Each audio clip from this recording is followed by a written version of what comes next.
The Age of Empires 2 DE July 2020 update just came out.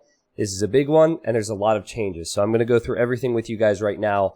I've known about this for a while, and I haven't been able to talk about it. Let's go. All right, so first things first. There's a lot of information here. I'm going to go through most things, except I might skip over some specifics about the campaigns. If you would like to read about it, I have it in the video description, and let's get to it. So, it is that time again. The July update is here with a new seasonal event, a long list of balance changes to the civs and maps in Age of Empires 2 DE, several brands, new features, and even a new battlefield where you can fight for supremacy. Here is the abbreviated list of what you'll do, or excuse me, what you'll find in today's game build. First thing, ranked matchmaking updates. This is super cool. A separate random map and deathmatch map pools, and new preferred map and prefer random civilization option in lobbies. So I'll show you that right now. So this was never here before, and I believe if this looks like this, and you queue against somebody, I'm assuming this applies for 1v1s and team games, but let's say I queue right now on a 1v1, the enemy will see that I am going random civilizations, and then I should be able to see if they are or aren't with this symbol. I believe that's what that means. I would queue for you right now, but there's a lot to go through. But what's super cool is you still have the ban system. So if you right click, you select bans. But if you left click, you select or deselect a favorite.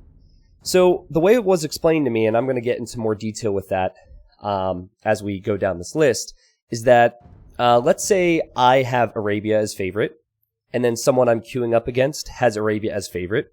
We would get Arabia then. Instead of we both ban our maps, and then we get a randomized map from the I guess 4 that are not banned. There's also a separate map pool, and this has been the case for a while for team games. Also, DM has their own little map pool, and they should have deathmatch map gens. Like, there shouldn't be boar or sheep, for example. They should be like catered towards deathmatch players, and the same with team games. All right. I'm going to keep moving past that because there's a lot of detail, but that is super, super cool, and it's going to make my experience a lot better playing the game, because sometimes I just want 2 games and I prefer Arabia. A lot of other people might be the same. Okay, so various balance changes and bug fixes to 6 civilizations and several campaigns. A long list of map improvements to over 23 maps. AI improvements, pathfinding improvements. The Horde of Genghis Khan approaches during the Mongol Civ event. A new map, which is Lands Nomad. Cool stuff. New competitive single-player scenario, which I'll show you. A new player lookup functionality and profile menu. So, yeah, I suppose these things were already kind of explained, but if you didn't know, there's a period in time where you could vote for the maps that were added to the map pool. So people contributed with their ideas, and Four Lakes, Hideout, and Golden Pit were voted into the map pool. Valley, Oasis, and Lombardia, all these things are already here, were voted in for team game. It gives you some information here if you'd like to get involved, so I recommend checking that out. I'm going to skip some of these things here. I'm not going to play this video. Screw it, we're playing the video. It's 1 minute.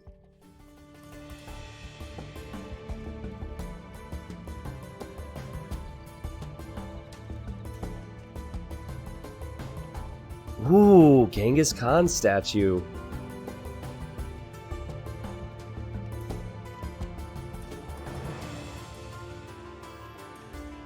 Yurts for Mongolian civ houses. Oh! Okay, I like that. Your army awaits you in the city.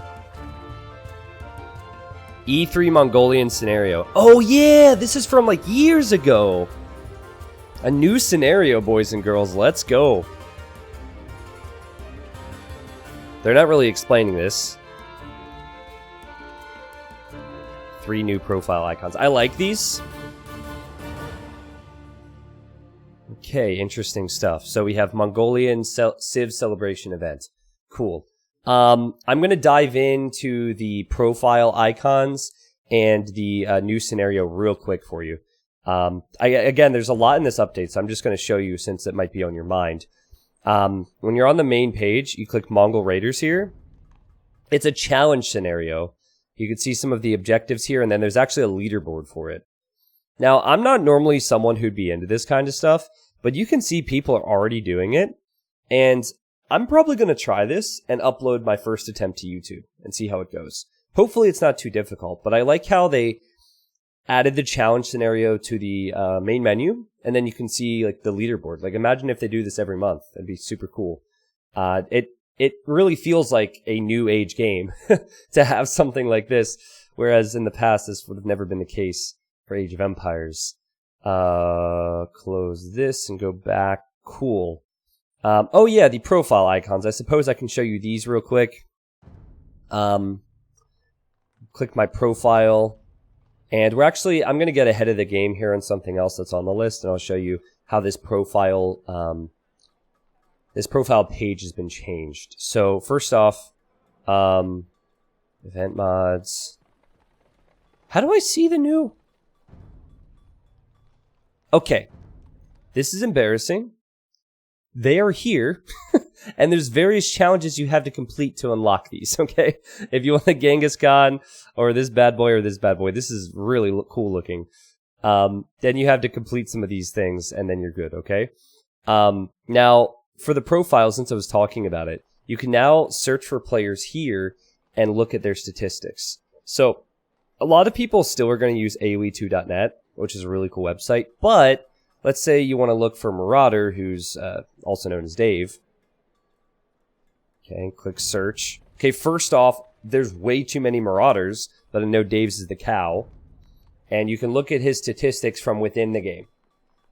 You can look at his best game mode, highest achieved gold. What's it? Is that in campaigns, maybe?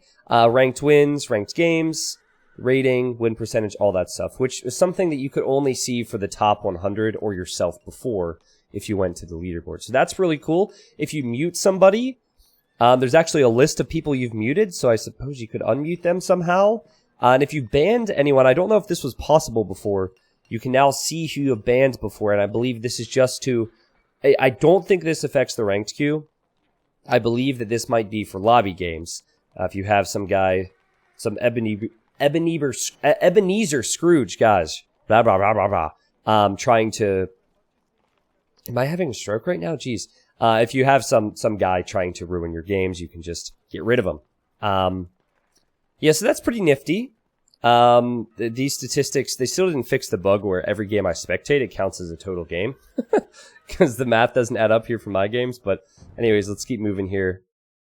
It's very late for me. I was not planning on recording anything tonight. New map, Lands Nomad. Lands Nomad is now available in both ranked team game pool and unranked matches. So that's really cool. That is something that is a standard map now. Whereas before, if you wanted to play Lands Nomad, it was a custom map.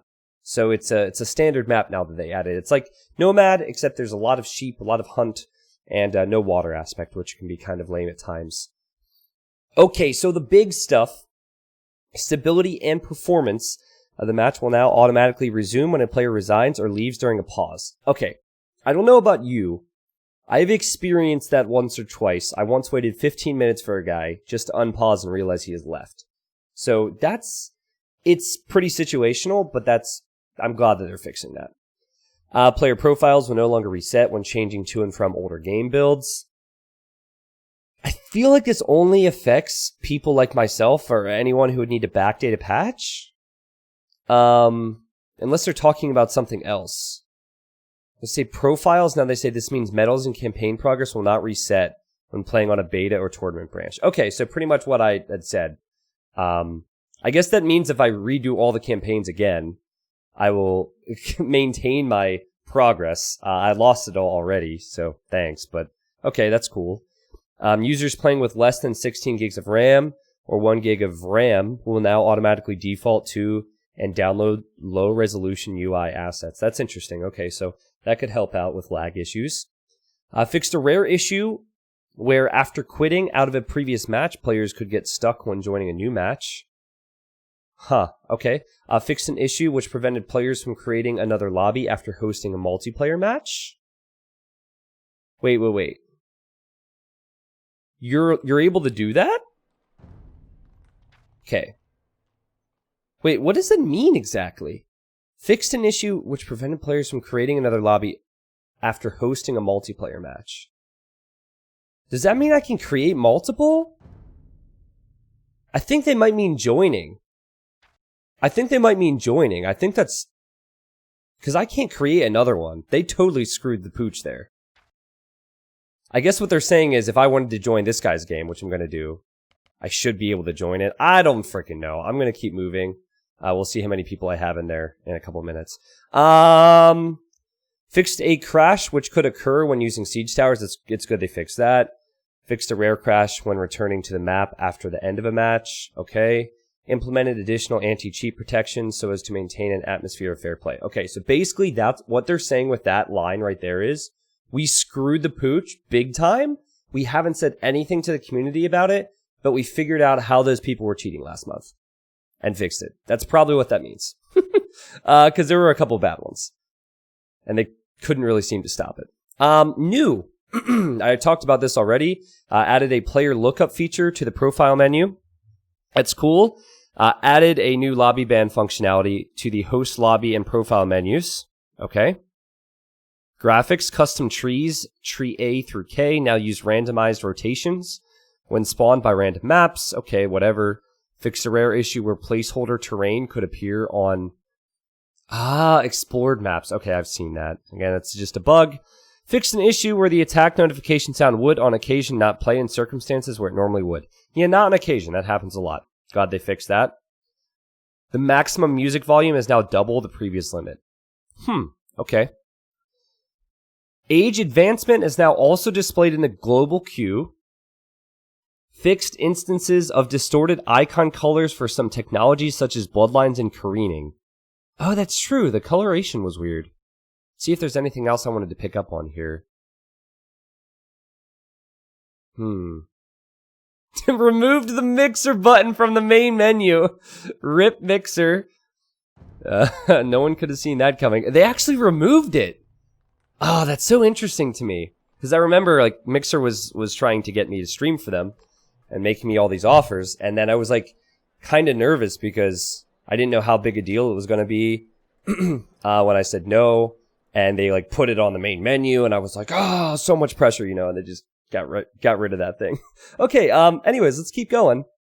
Added a new hotkey field to quickly use the drop relic command. Okay, that's pretty cool. Because sometimes you have to click to drop the relic if you need that monk to convert something.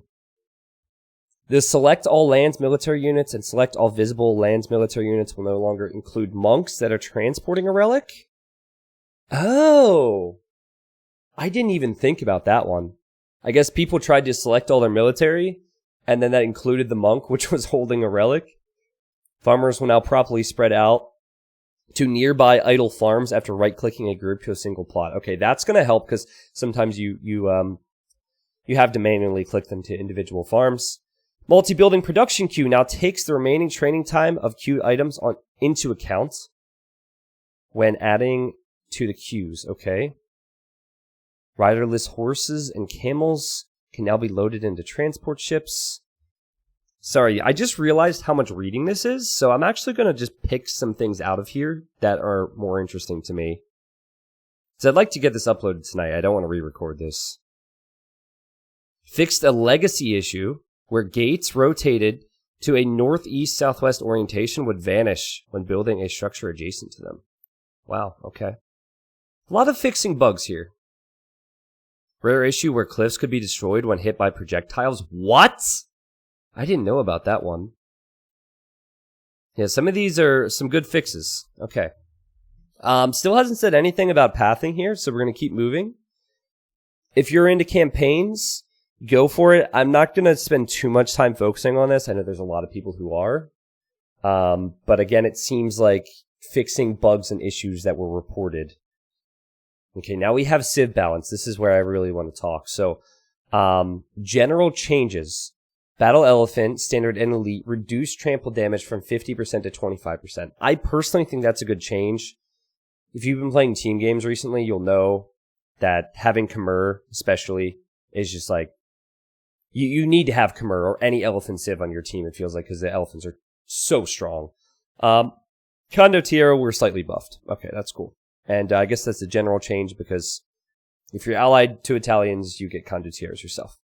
Elite Cataphract reduced the food cost of the upgrade from 1,600 to 1,200 food. The gold cost is unchanged. See, here's the deal about Byzantines. I don't think that they really need any buffs.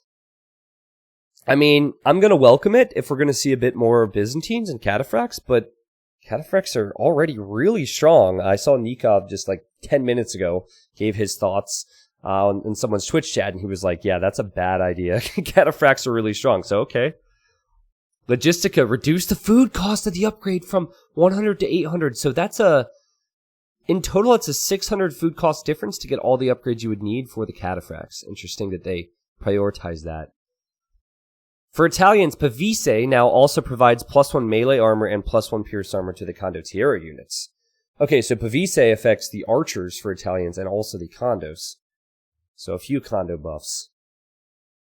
As their Civ bonus, military units, except for siege weapons, now cost 20% less wood to train, and it was 15%. Okay, so Koreans with a slight buff. And then I think they realize that war wagons and turtle ships are really strong, and they don't want them to be too cheap. So they've increased the base cost of those units. So how much these things end up being is actually slightly more than before, but nothing crazy. Karambit decreased food cost from 30 to 25 food. The gold cost is unchanged. I mean, is that a necessary change? I know we don't see a lot of Karambits, but I feel like Malay are already really strong. And, yeah, we'll see how big of a difference that makes. I mean, if you're making a lot of them, it could go a long way. Portuguese, as their civilization bonus, all units now cost 20% less gold. And it was 15 before. Okay, so again, something along the same lines. And I think they did the same thing with the Caravel. They don't want Caravels to be too cheap. Honestly, Caravels are incredibly strong, so that's a good idea. But yeah, maybe this will put Portuguese in a better spot. A monk is now 80 gold. It's not bad. Knights are cheaper. Crossbows cheaper. The Tatars, Flaming Camel, increased attack bonus against elephants from +80 to +130, and increased the blast radius too. Okay, these things are still pretty memey, but in some situations might be interesting. Maybe that's the answer to Khmer, as I mentioned. General map balance things. Relics now spawn during infinite resource matches, so Lithuanians can activate their Civ bonus. Can we talk about how somebody had to reported that? That's hilarious. It's probably a bunch of people playing infinite resource games, and they're upset they can't take advantage of the relic bonus. Okay, that's funny. I mean, that's good, I suppose. The generation of player gold, stone, and other resources has been further adjusted to prevent resources from overlapping or appearing stuck. Okay, so that's just general changes across all maps? Okay. Wow, okay, Acropolis. Increase the amount of starting gold to 4 tile golds per player. Good. I actually complained about that specific thing. And I know there's been complaints about these other things too. Removed extra boars from the map. Yeah, sometimes like if you get Mongols and then there's 2 extra boars in your corner and the enemy doesn't have it, it's a little bit unfair. Hilltops will no longer generate forest on deathmatch. Okay, so that's good. Extra deer and predator animals. Predator animals? Okay. Will no longer spawn when using deathmatch settings. Okay, so these changes are really good and needed. Because these poor deathmatch players have been playing RM maps with like these random straggler trees and deer and boar.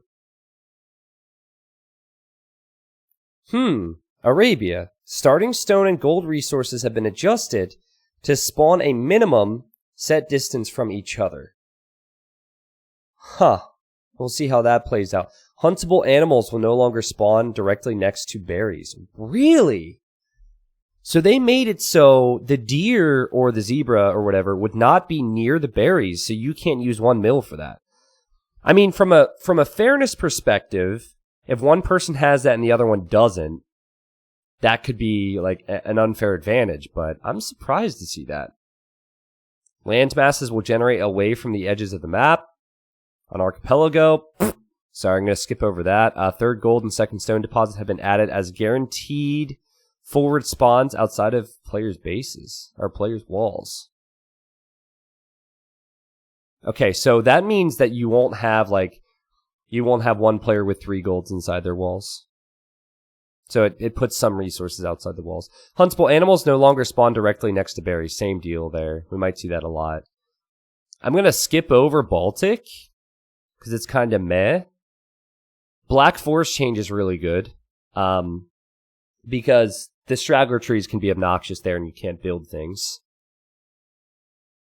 Bog Islands, again, kind of meh. What about Four Lakes? Fixed a bug where road terrain tiles would mistakenly appear in small clumps. Okay. Ghost Lake adjusted the generation of forest and player starting positions to ensure all equal or an equal amount of land and forest for each player. Yeah, there's an issue with Ghost Lake where the ice extends too far on one side. So they're removing cliffs.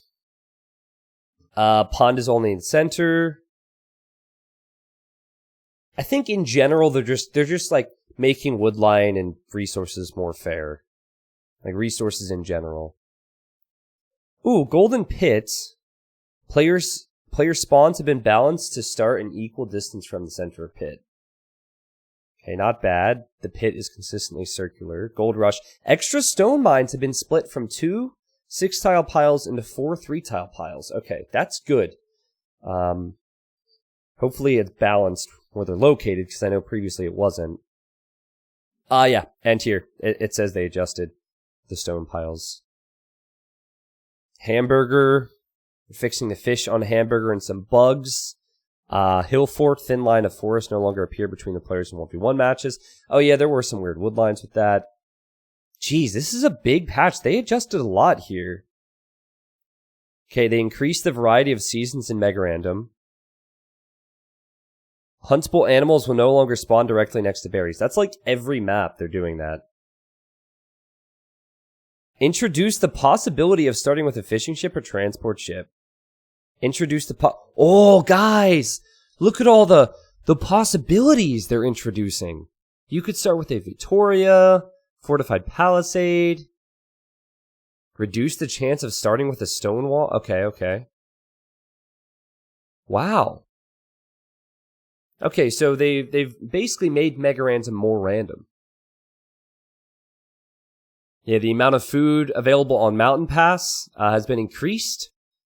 Bit more deer, that's good. Before it was just like sheep, so it was a Britain's War all the time. Nomad shorefish are now generated more evenly. I like that. Anything else that stands out to me here before we keep moving? Not really, but a lot of changes. I talked about this already. I am going to read through it briefly here myself. If both players share a preferred map, they will play on that map. Yeah, so that means, as I explained earlier, if you have the preferred map selected and the opponent has the same one, you will play that. If players have different preferred maps, it will choose from the 2. That's pretty cool. Okay, so let's say I like Arabia and you like Arena. We'll get one of those 2. If one player has a map preference and the other doesn't, the preferred map will be used. Makes sense. If neither player has a preference, a random map will be selected from the pool of non-banned maps. Yeah, this is all self-explanatory stuff. With the option, all picks in a given match will be randomized, not just an individual's pick. Wait a second. Okay. So you force your opponent to go random civ then? I did not realize that. So, if what I'm reading there is correct, if I want to go... Oh, thank you very much, DE. If I want to go random civ, all I have to do is have this. And I force the enemy to go random civ. Oh, see? Okay, I like random civ. However, at the same time, I don't like how it forces people who want to pick civ to not be able to. What I thought was you would be able to see if your opponent has selected that or not, and then you kind of have like these 60 seconds to decide on if you're going to do it with them. So I hope there's still improvement to that, but it's still, to have the option is quite nice. Map bans are now visible to all party members in team games, not just the party leader. That's super cool. And this is nice too. They're going to let us know if there's any server maintenance incoming from within the game. As I scroll through here, guys, I think that's it. There are some things about the AI. AI-controlled players may now delete a wall tile and reconstruct it later in order to more effectively lure a boar from outside of a walled base. Wow, okay. AI players may now delete and abandon building foundations located next to the enemy fortifications. Okay, so that's basically like in the past they would continue to try and build a castle in a really dumb position. Yeah, a lot of AI improvements here. And also improved the behavior when the AIs are playing with some of the new civs. Cool, cool. Pathfinding. Okay. Improved the behavior of melee units as they surround and clash with tightly packed armies, such as when cav units surround and try to attack a death ball of archers. Okay. This could be the biggest thing in this update, if it's good. It might be a massive tease. However, we all know melee pathing with DE has been suspect. It definitely shifted the meta more towards archers. Is there going to be a big meta shift if this fixes problems with the bumping? I imagine they probably changed hitboxes. I feel like they need to make hitboxes smaller. Don't know how they did it. I will definitely test it, as will others, I'm sure. Okay, you see some information about modding, and then we have ongoing investigation. I'm going to end it with this and get this up on YouTube. This was a little bit all over the place and erratic. I'm sorry. But that's just who I am. They say, as always, we are continuing to track issues reported by the community for future updates. Here's a brief update from our production team regarding some of what is still in the works. Okay, connectivity. This month, we've added additional logging to help us better understand some connectivity problems we're seeing in the later stages of games for some players. We will be using this information to help us deliver fixes and subsequent updates. Okay, and then please continue to visit our forums and let us know if you run into bugs while playing. Basically, guys, if you're having issues, report it. The more people that report the same issue, the more they'll prioritize it, most likely. Okay, there's one thing that was not touched at all in this patch, and it is spectating features. And I'm gonna be honest, while I'm really excited about like how proactive they are with trying to improve pathing and some of the civ updates, some of the map changes, like they're definitely like cleaning up the game, and for multiplayer, it's gonna be very, very good compared to last month and many of the months before. And maybe it's like me up on my high horse, you know, that Mongol scout. And maybe they shouldn't prioritize this over some of these other things. I agree with that. But it really bothers me that a lot of the bugs that I face on a day-to-day basis when I'm trying to simply spectate games have not been addressed. Just a couple small annoying things. And apparently you can't see in-game chat when spectating a live match, because they did not say anything. So that is month number 9, where that still is not going to be addressed. This does affect tournaments. This affects community games. This affects a lot. And a lot of people like to spectate. So that is probably the only big bummer for me with this patch. However, we're going in the right direction. Okay. Actually, yeah, we're going in the right direction. Improvements are coming. And as long as we're going in the right direction, I will maintain my positivity. Now, if there are issues that are left untouched and there's no updates whatsoever, that's when I begin to worry. Updates are coming to Age of Empires 2 DE. I'm happy with that.